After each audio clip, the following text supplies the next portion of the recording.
on se retrouve pour cette deuxième partie de présentation, puisqu'on va vous présenter que 2 livres, comme pour la première partie. Je vais vous parler de Marraine, encore une fois un livre que j'ai acheté sur le livre sur la place. En fait, dès que je les ai achetés, je les ai lus. C'est un livre également qui se lit très rapidement, surtout qu'il n'y a que 220 pages à peu près.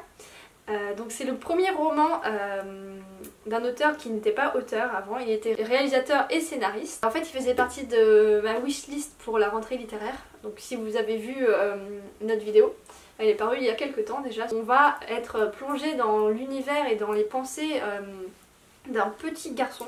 En fait je sais pas vraiment son âge, c'est un petit peu compliqué à définir. Je pense qu'il a 14 ans je crois ou quelque chose comme ça, mais je suis pas sûre, en fait il pourrait très bien être bien plus vieux. C'est une personne très différente, on se rend compte très vite qu'il a des difficultés. Il est certainement vu par les autres personnages comme quelqu'un d'idiot, mais en fait à la lecture et le fait d'être dans ses pensées, ça nous fait nous rendre compte que finalement il n'est pas si bête que ça.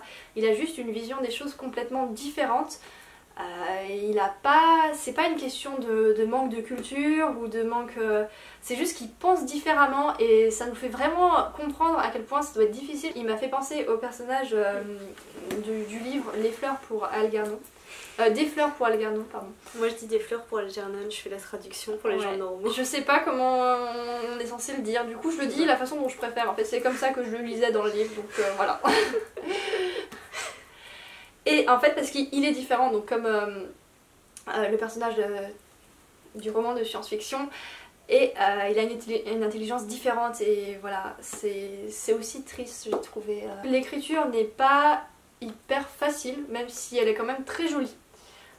C'est des descriptions complètement différentes de ce que j'ai l'habitude de rencontrer. C'est des très belles descriptions de paysages, c'est un peu comme si on était dans un rêve en fait. Et on se rend compte de l'évolution de ce personnage qui va rencontrer une jeune fille avec laquelle il va y avoir une pseudo-histoire d'amour. Bon, je dis pseudo parce que, étant donné que le personnage est différent, son histoire d'amour également va être différente. Voilà, on ne tombe pas dans le gnangnan ou quoi que ce soit. C'est vraiment très très particulier et très émotionnel, très triste, mais aussi un peu quand même joyeux, donc c'est vraiment le paradoxe. Notre lecture n'est pas hyper facile comme je l'ai dit, l'écriture est un peu particulière, il faut bien rentrer dedans et une fois qu'on est rentré ça va très bien. Et c'est découpé en tout petits chapitres en fait, et si vous voyez il y a beaucoup de blanc autour. En fait ça m'a un peu donné l'impression de lire un livre pour préparer le bac de français. C'est un peu ces lectures particulières, étranges, mais c'est justement ce que je voulais et c'était très très bien fait. Parce que en fait je voulais lire un livre que je n'avais pas l'habitude de lire pour sortir un peu de mon confort de lecture, on va dire. C'est décrit comme un roman initiatique et oui en effet je pense, surtout que le personnage du coup va vivre plusieurs péripéties qui vont en quelque sorte le faire grandir. Le point à noter c'est la fin qui est assez étrange en fait. Je me pose pas mal de questions encore. Je ne sais pas exactement comment ça finit. C'est ce genre de fin où le lecteur est un peu libre de penser ce qu'il veut. Je recommande si vous voulez lire quelque chose de particulier, hein, bien évidemment si vous voulez rester dans une romance très banale et tout ça, il vaut peut-être mieux pas vous lancer là-dedans parce que c'est vraiment quelque chose de très particulier. C'est un très bon premier roman. L'auteur nous a dit qu'il voulait écrire parce que le cinéma ne le laissait pas libre d'écrire ce qu'il voulait en fait. Et donc oui en effet on a senti cette liberté dans ce roman et c'est vraiment très bien, donc je le conseille mais pour des gens avisés. Je vais vous parler de fantasy et c'est une lecture que j'ai lue dans le cadre du mois de la fantasy, vous trouvez la page Facebook, j'essaierai de vous mettre les coordonnées puisque c'était une lecture commune autour de Pierre Pével. Donc moi j'ai choisi celui-ci pour terminer la trilogie du Paris des Merveilles, donc encore une petite merveille de couverture d'ailleurs. Alors, pour ceux qui ont lu les articles sur le blog que vous trouverez dans la description, vous savez que j'ai eu un peu de mal avec le deuxième tome, ça avait été un peu une petite déception, du coup je m'étais pas empressée de lire le troisième. Finalement j'aurais dû parce qu'il rattrape entièrement la petite déception du deuxième tome. J'ai adoré celui-là, je trouve qu'il finit très très bien la trilogie.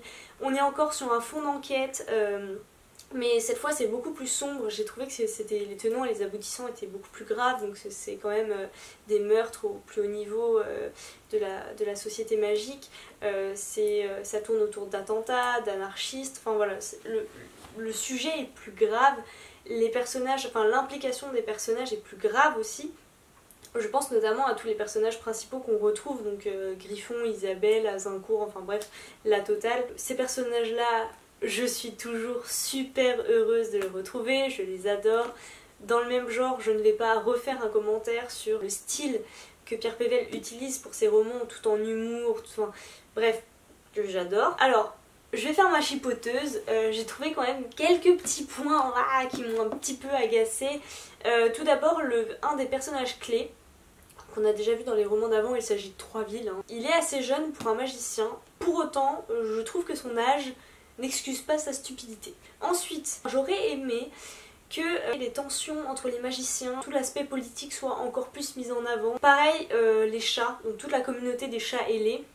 On a l'impression qu'il y a un truc qui se prépare, on a l'impression qu'ils vont avoir une part importante, surtout au début du roman, et puis après, poup, ça disparaît, on dirait qu'on s'en fiche. C'est un peu dommage, j'attendais beaucoup de... Et ensuite une remarque un peu plus globale par rapport à la série en général. C'est un peu dommage parce que moi j'aime pas trop.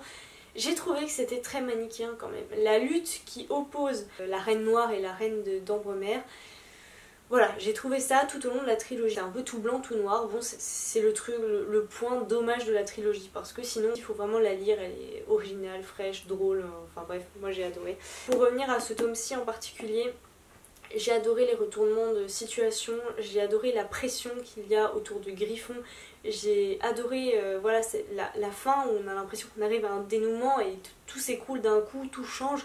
Vraiment super, superbe lecture. Très rapide en plus. L'article est déjà paru. Vous pouvez aller voir si vous voulez peut-être plus de détails. C'est fini pour cette deuxième partie de présentation. Encore une fois, n'hésitez pas à nous dire si vous préférez le grand format ou le plus petit. Du coup, vu qu'on fait un format plus petit, j'ai l'impression qu'on s'étend un petit peu plus sur les livres, donc c'est peut-être plus intéressant. Et comme d'habitude, n'hésitez pas à nous dire si vous avez lu ces livres, vos commentaires dessus également. Vous pouvez aussi nous suivre sur Instagram et sur Facebook. Et sur le blog. Sur ce, on vous souhaite une très bonne fin de mois de septembre et donc de très belles lectures.